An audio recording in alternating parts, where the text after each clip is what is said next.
أعوذ بالله من الشيطان الرجيم بسم الله الرحمن الرحيم وصلى الله على محمد وعلى الطيبين الطاهرين. Salam Aleykum, dear brothers and sisters. This is a Quranic human, and today we are talking about the archenemy's plans. In our previous video, we explained that Satan can get so near to us that we mistake his temptations with our own original wishes. He knows our weaknesses and takes the advantage to excite our desires in order to encourage us to dedicate all our attention on our mundane aspects. It's necessary for us to know his main strategies and the features of his temptations so that we can distinguish our own wishes from his and to be able to discern his presence so that we can get alarmed.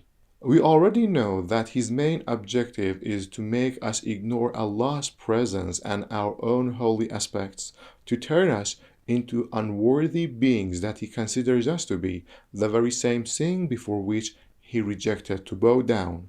We can understand from this verse that Satan couldn't realize the Adam's holy aspect and only perceived his physical body, while angels recognize his godly aspect and bowed down for him. He didn't respect Adam and believed himself to be worthier, and that's why he was not convinced to bow down. Now, how wise would it be to ignore Allah and all angels who respected us that much and instead follow Satan and his orders? Allah complains about this behavior of humans in Surah Al Kahf, verse 50. وَإِذْ قُلْنَا لِلْمَلَائِكَةِ اسْجُدُوا لِآدَمَ فَسَجَدُوا إِلَّا إِبْلِيسَ كَانَ مِنَ الْجِنِّ فَفَسَقَ عَنْ أَمْرِ رَبِّهِ أَفَتَتَّخِذُونَهُ وَذُرِّيَّتَهُ أَوْلِيَاءَ مِن دُونِي وَهُمْ لَكُمْ عَدُوٌّ بِئْسَ لِلظَّالِمِينَ بَدَلًا. When we told angels, bow down on your knees before Adam, they all knelt down except for Satan. He was a jinn and acted contrary to his Lord's command.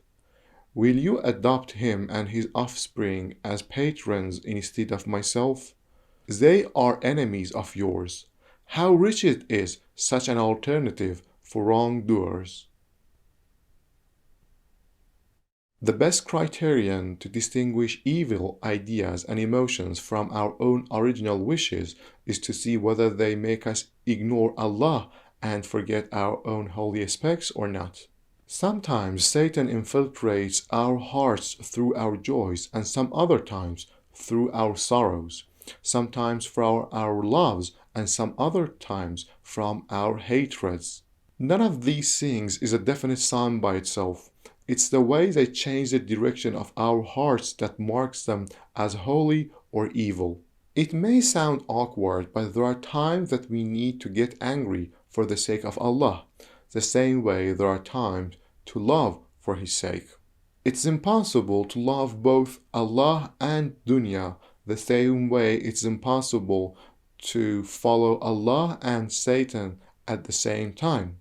If we choose Allah and our holy aspects, then we automatically turn our backs to dunya and Satan and all their followers.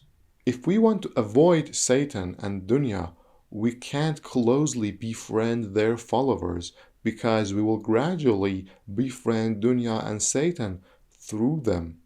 In Surah Mujadala, verse number 22, Allah says, لا تجد قوما يؤمنون بالله واليوم الآخر يوادون من حاد الله ورسوله ولو كانوا آباءهم أو أبناءهم أو إخوانهم أو عشيرتهم. You will not find any people believing in Allah and the last day endearing those who oppose Allah and His apostle, even though they were their own parents, or children, or brothers, or kinsfolk. Love and hate are the deepest emotions and they shape our hearts, and that's why Satan definitely has plans for them.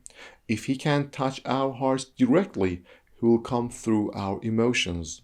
It's mentioned in our hadiths that is religion anything but love, which shows how important it is. We can analyze our own hearts by seeing whom we love and whom we dislike or hate and for what reason. We have talked about the main plan of Satan in this video, and inshallah in our next videos we'll talk about some more detailed plans. God bless you all and see you.